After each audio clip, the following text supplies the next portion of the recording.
Chapter 5 of A Boy Called Christmas. If you're just joining us, make sure you go back and watch chapter 1, 2, 3, and 4 that we just posted. So, chapter 5, chapter 4 was amazing. A lot of clues in that chapter. Yeah. A lot of clues. But we're wondering what is going to happen with Dad, with Papa, with Joel. With Joel and Anders. And Anders, the hunter. We got some mystery words, and the most magical word was elves. We couldn't figure it out. But elves messes everything up. I can't wait to see this movie and it explains that part. I just can't wait. I'm confused. I thought we figured it out when we had the other word. Yeah, because it was like money, and it's like Turku, long mountain distance. We thought, maybe Joel is gonna go work for the king and build weapons, or be a king's man, like a guard. But because he said earlier in the first chapter how he wanted to make lots of money for his son. Yeah. So his son could have a sleigh and a lot of toys. So this may be a way because it says money like 3 times. Money, money. But then the last word was elves. That was weird. Okay, hold on 1 second. Let's get started. Right? All right. Still. This chapter number 5 is called The Sleigh and Other Bad News. Listen, son, I have something I must tell you, said his father as they ate stale rye bread for breakfast. This was Nicholas' second favorite breakfast, right after unstale rye bread. What is it, Papa? What did Anders want to ask you? Joel took a deep breath, and as if the next sentence was something he had to swim through, I've been offered a job, he said. It's a lot of money. It could be the answer to everything. But, Nicholas waited, holding his breath, and then it came. But I'll have to go away. What?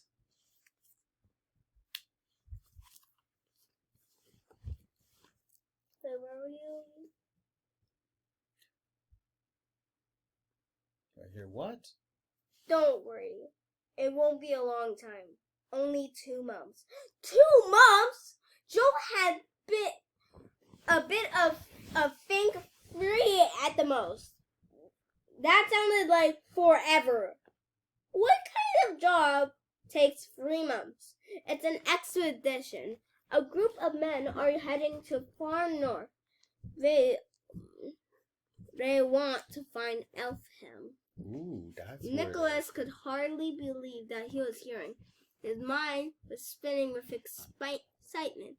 He had always believed in elves, but he could never really imagine what people could actually do and see them. Elves, living, breathing elves? The elf village?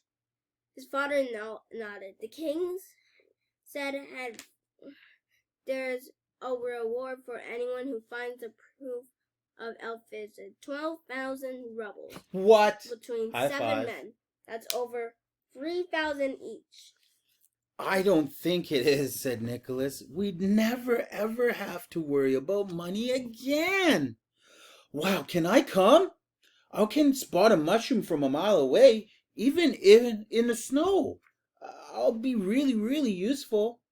His father's long, leathery face looked sad. The skin under his eyes had gained another ring.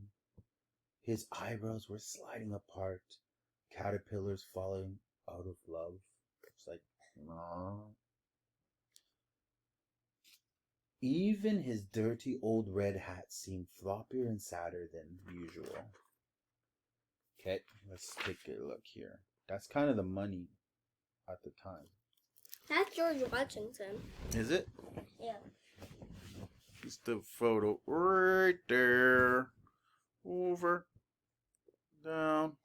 Opposite. There. All right. It's too dangerous, Joel said. Hey, where are we? His breath smelling of sour cloudberries. And I'm not just talking about bears. There will be many nights sleeping out in the cold. Finland is a large country. 100 miles north from here is a village called Sepavari. Beyond that, nothing but ice plains and lakes of snow-covered fields. Even forests are frozen, and by the time you reach Lapland food, even mushrooms will be hard to find. But then the journey even gets more difficult, which why no one has ever made it to the Polar North. Tears filled Nicholas' eyes, but he was determined not to cry. He stared at father's hand, the missing half finger. So how do you know if you'll make it? There are 6 other men, good strong men, I am told. We have good chance as anyone. He gave his High five. right here. He gave his familiar crinkly-eyed smile. It will be worth it, I promise you. We'll make a lot of money on this expedition, which means we will never have to have watery mushroom soup and stale bread again. Nicholas knew his father was sad and didn't want to make him feel any worse. He knew he must be brave. I'll miss you, Papa, but I understand that you must go. You're a child of the forest, Joel said, his voice trembling. You've a tough spirit, but remember, you mustn't go near danger. You must stop your curiosity. You have too much courage. I'll be back by September, when the weather gets worse, and we'll eat like King himself. He held up a piece of dry rye bread in disgust. Sausages and fresh buttered bread and mountains of bilberry pie. And cheese? Wondered Mika. Cheese. Cheese.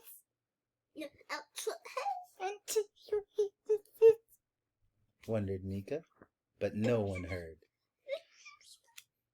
Bilberry pie? Nicholas fainted at the thought. He was so hungry that the idea of sweet purple berries encrusted in mouth-watering pastry seemed like heaven. He'd once tasted a bilberry and it had been lovely, but everyone knew that the way to make something even lovelier was to put it in a pie. But then he became sad again, and a thought occurred to him. Surely Joel, who was scared to let Nicholas out of his sight sometimes, wouldn't be leaving him on his own. Who will look after me? Who will look after me? I think Aunt Carolette. Don't worry, Joel. I'll write to my sister. She'll keep you safe. Oh no, not the sister. This was even worse. It was bad enough spending a whole Christmas afternoon with Aunt Carolata, let alone spending 3 whole months with her. It's all right. I can be on my own. I'm a child of the forest. I can. Now his father interrupted him. No, it's a dangerous world, and you're still a child. We saw that yesterday. Aunt Carlotta is a lonely woman. She's a lot older than me. She's really an old lady now. She's 42. Hardly anyone lives to be 42. It'll be nice for her to have somebody to look after. He looked at his son for a long while before breaking the final piece of bad news. Oh, and I need to take your sleigh.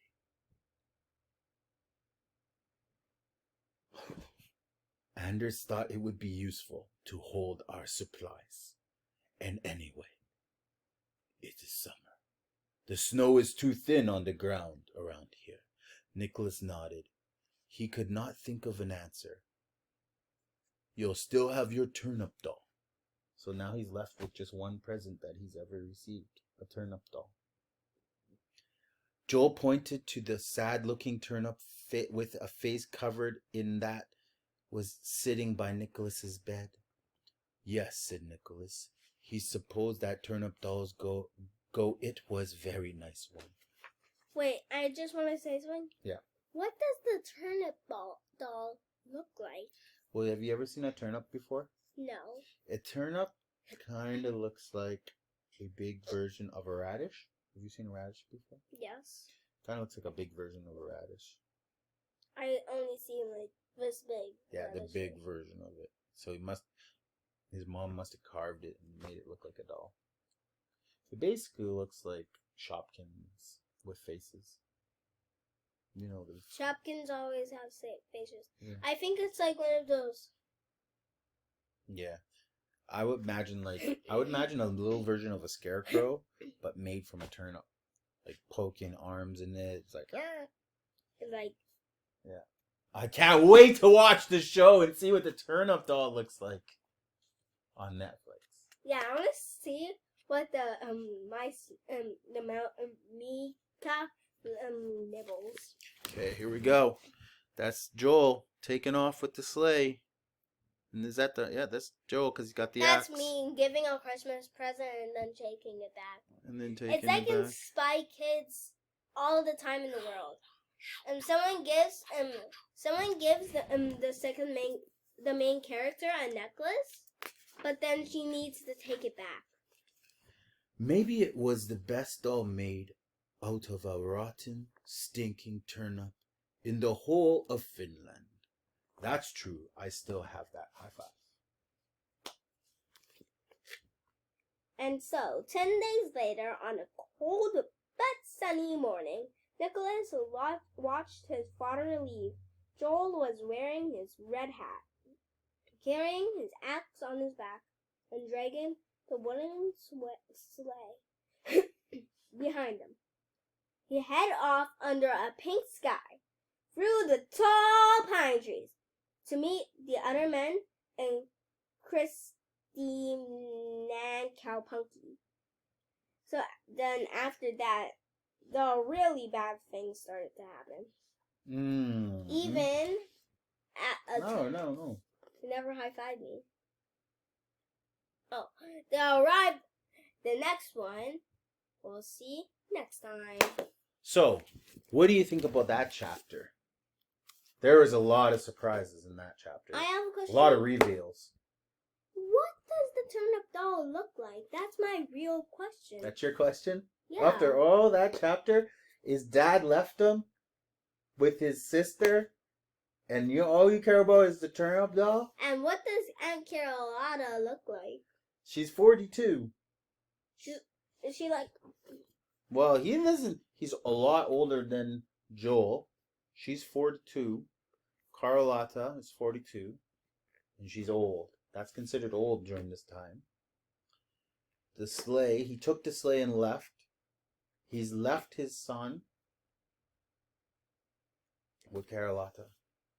What does he look like? What if I left and I went to Finland or to the North Pole and I had to take everything with me that y'all had, or I take the penguin with me?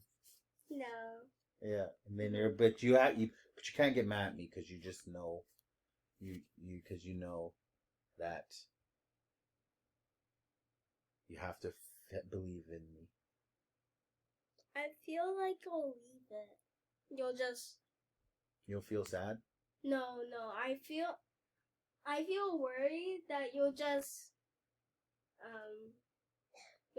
leave it somewhere. The penguin somewhere? Yeah, you'll just leave it. You don't trust and me? Anyways, I do trust you, but I'm just a little bit worried. I see. And also, where would you put the penguin? Well, I would need the penguin for warmth. Cuddle with. No, but what would you use to carry the penguin? I would use, I would carry him on my back. Like a backpack. Yeah, but I would use his arms to wrap around my neck and carry him on my backpack. like, would you be like this? Yeah. Basically, that's exactly what we do. All right. Great We'll see chapter. you next time. Fun chapter. We'll see you Next time.